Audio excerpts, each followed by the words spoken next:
जब सुने के होई भोजपुरी गाना बस बजे के चाही गाना।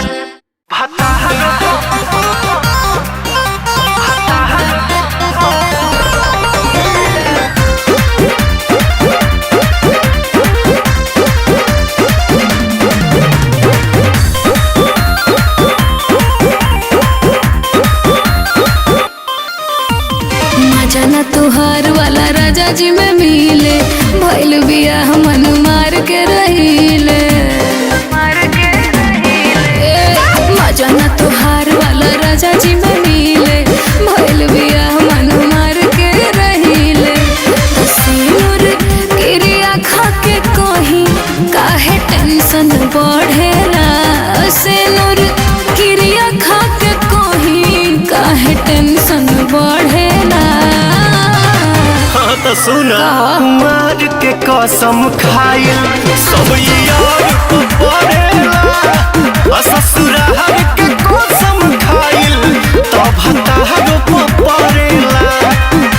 कुमार के कसम खाइल सब यार को पड़ेला। ससुराल के कसम खाइल तब हतार को पड़ेला।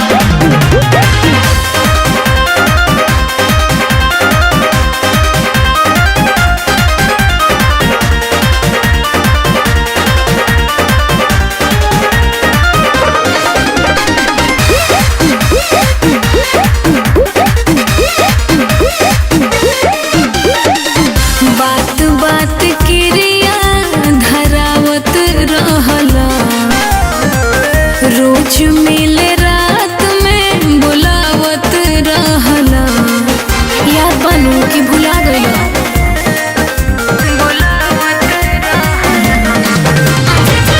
सच सच बोला आज हमारा से सैया संग कोइलू।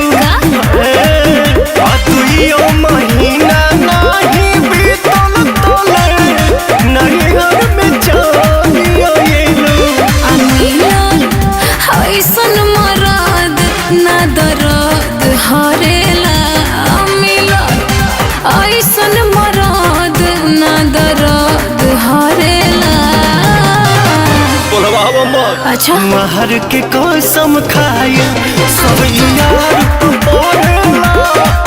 ससुराल के कसम खाइल तब हतार को पड़ेला।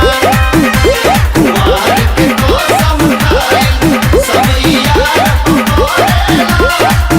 ससुराल के कसम खाइल तब हतार को पड़ेला।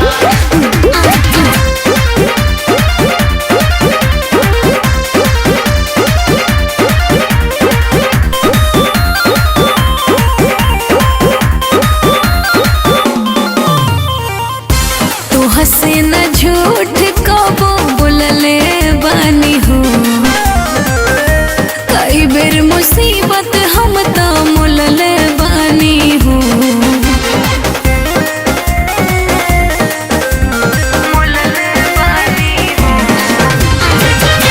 दुनो रे मजा तू तो मार ले लो। अभी हम कुंवारे बनी हो गइलू अरुण बिहारी के तू आज हम तोहारे बनी हो। रहती तोहरे पवन अभियो मन करेला।